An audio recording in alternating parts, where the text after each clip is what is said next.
Prepare your scales to 0 every time you weigh each ingredient. With this recipe, you'll also be using conditioner. This means you'll be able to process this laminated dough straight away. Remember, with the yeast, keep that away from all your other ingredients until you're ready to mix. We will also be using cold water for this recipe. This should achieve a colder dough temperature than normal doughs. This is to help during the lamination process, so the dough doesn't rise too much.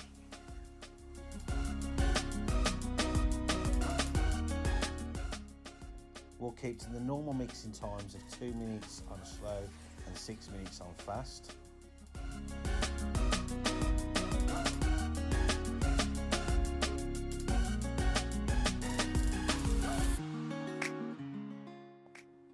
Once your dough is mixed, scale it to the right weight and then ball it up and place it into a board for around about 5 or 10 minutes to rest. You can use pastry margarine or pastry butter for this recipe. What we need to do is weigh up the correct amount, and then you need to soften the pastry margarine or butter before you're ready to place this onto the dough. By doing this, it should help on your first turn with the pastry margarine or butter moving around your dough more evenly. This should then give a better lamination at the end of all your turns.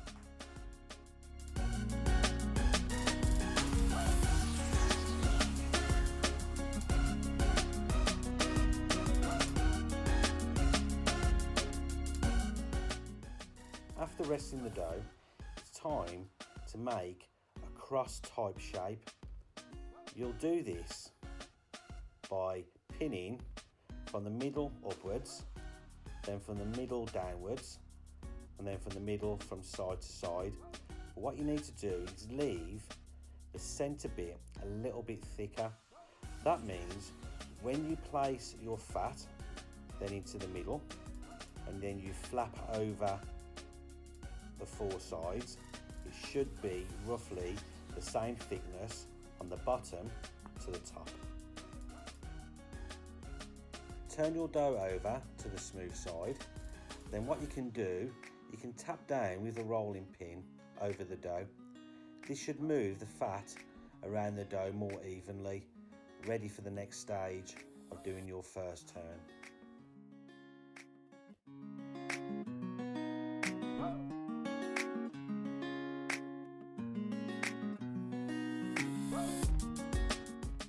With your first turn, start from the middle with your rolling pin and go upwards and then downwards.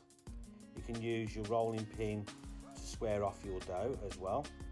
What you're looking for is something around 3 times the length to the width. Turn over your dough. You'll then see the creases in the dough from what was the original flap over. Then brush off any excess flour and then fold over just over the middle, and then from the top fold over where there's 2 layers of dough now. This will then give you 3 layers of dough. Place your dough into a plastic bag. This should stop the dough from skinning over when it's in the fridge for them few minutes. On your second turn, when it comes to pinning out, look for the 3 folds. They should be facing you and then the other way. Pin out exactly the same way as you did for your first turn, and then when it comes to the folds, do the folds exactly as you did on your first turn. Place it back into the fridge for another 5 to 10 minutes, and then repeat this process for your third and final turn.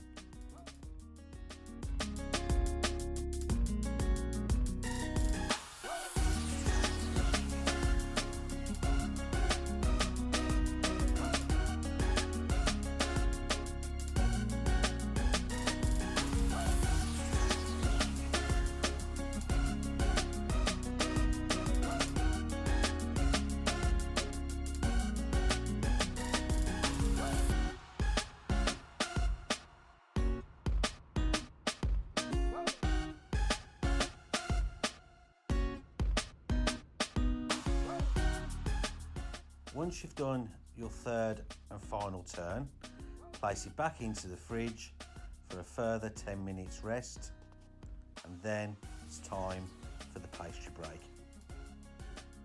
The pastry break is a machine alternative to pinning out your dough by hand. The pastry break has two black buttons, one on each side, a red button on the top and the dial at the front. Always start your dial quite high so the dough will fit through the pastry break. When using the pastry break, whichever side the dough is on, press the button on that side. That will then take it through to the other side. You then press the other button on the other side and it then will return back to the original side. Then press the red button on the top to stop the machine from rolling. Then turn the dial to the next number down. Repeat the process until you reach number 4 on the setting.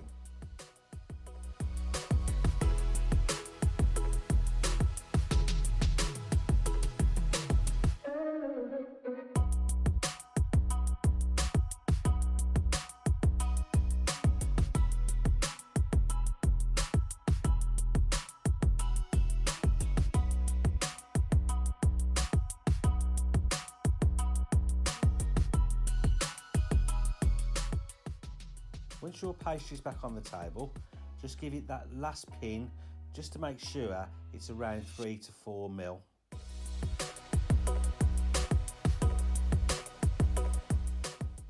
You can weigh up and chop up your cherries and your stem ginger during one of your resting times in the fridge. This is then ready for when you need to use it. You will also need a water and macaroon paste mixture.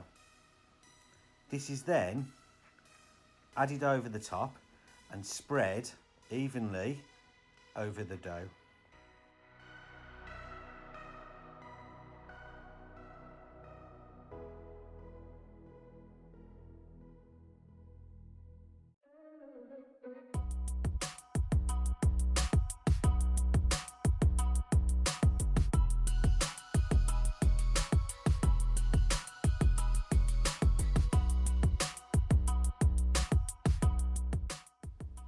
Leave 2 to 3 centimetres at the bottom of the dough and then egg wash this area. This then should help with the sealing of the dough once it is rolled up.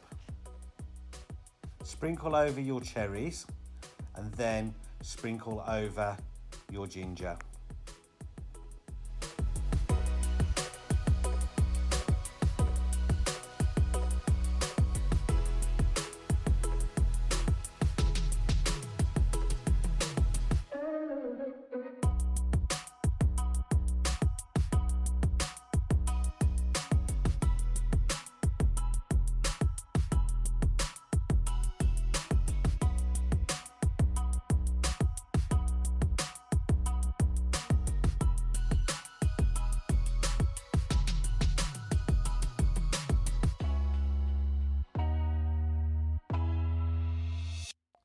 It's then time to roll up your dough. Start at the top left hand corner, fold over the dough, working your way to the right hand side, then come back on yourself to the left hand side and then work your way back to the right hand side. Try tucking in your dough underneath as well to tighten that dough up. This should help with it not opening up during bake. Give it a quick roll to tighten up the seams on the dough. And then it's time to cut your dough. It says cut the dough between 2.5 to 3 centimetres. You can use a large serrated edge knife. This is a good template to use for the size that you want them for.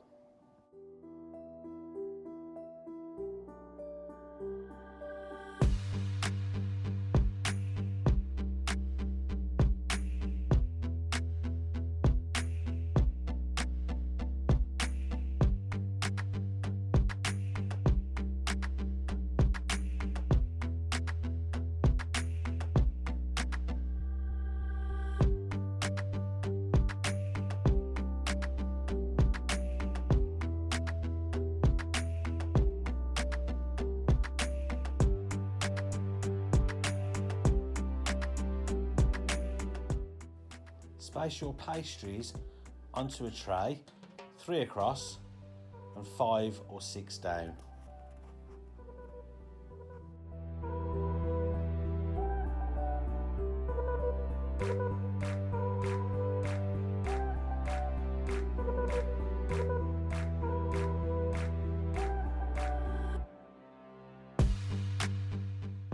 It's then time to go into the prover. Now the prover temperature may be a little bit lower than breads like your tin breads, your bloomers and your rolls.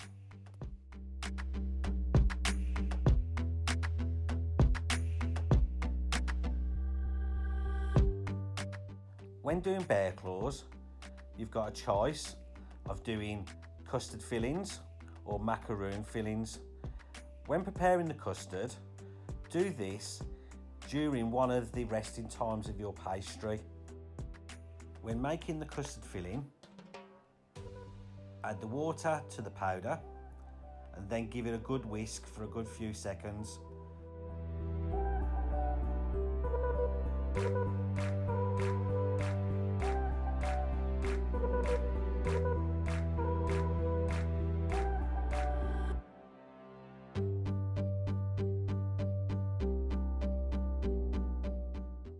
Macaroon filling will be weighed up and then rolled out into a 10cm tube.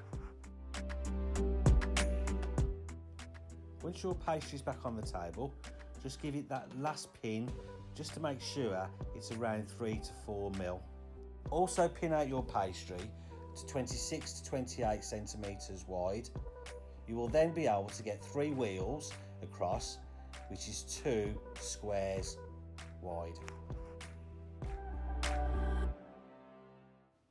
Roll your wheels along lengthways. Once you've done this, you can then roll your wheels widthways. Use a knife to cut out your squares.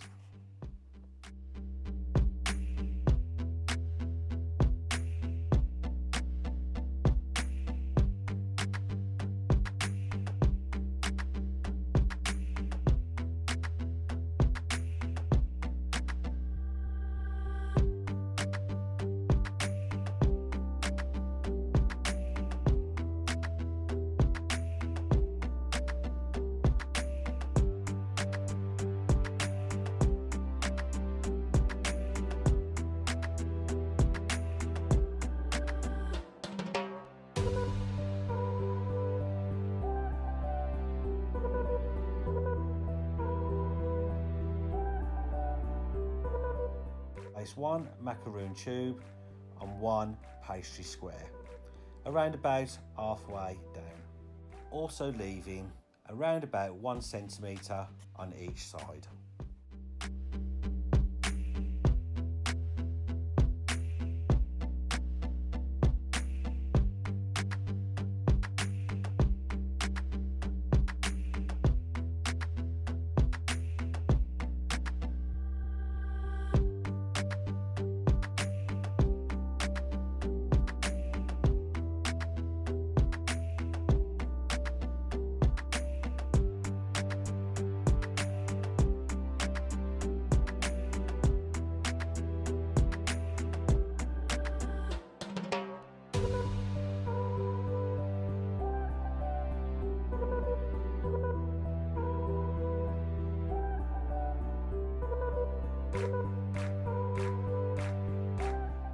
When piping the custard on the pastry, keep it around about 1 centimetre away from the edges and then around about halfway down the pastry.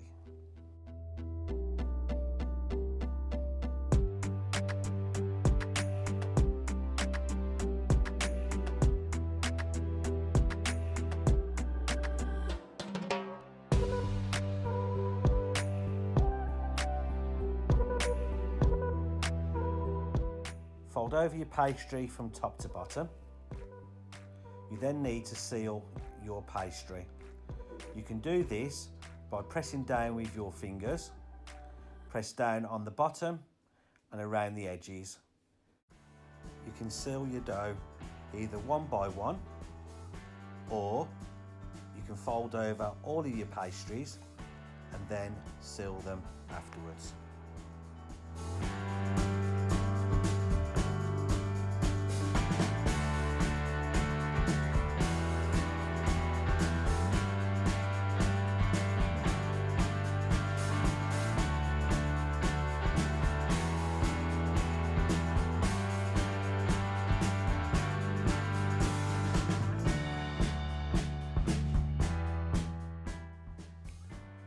Cut 4 incisions into your pastry up to around about the halfway.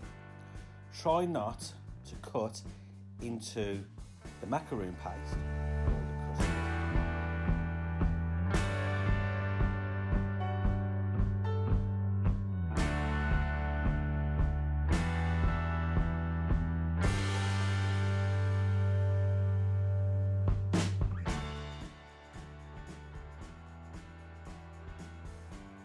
You can then place your pastries onto a tray. You can open these up slightly by holding the ends of the pastry and bringing them into the tray.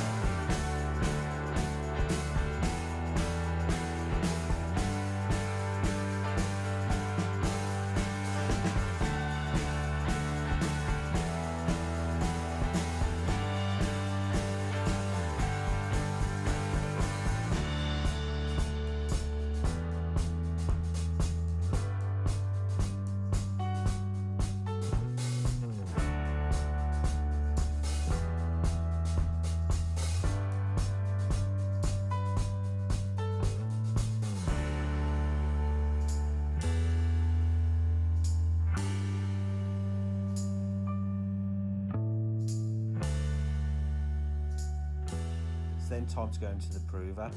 Now the prover temperature may be a little bit lower than breads like your tin breads, your bloomers and your rolls. After proving, it's then time to place the products into the oven.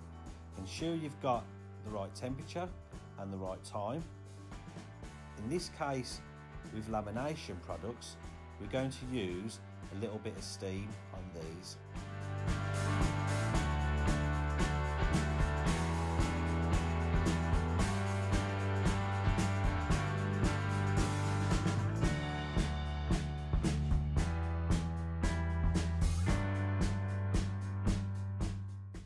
Both types of pastries will be finished with jam, fondant and flaked almonds.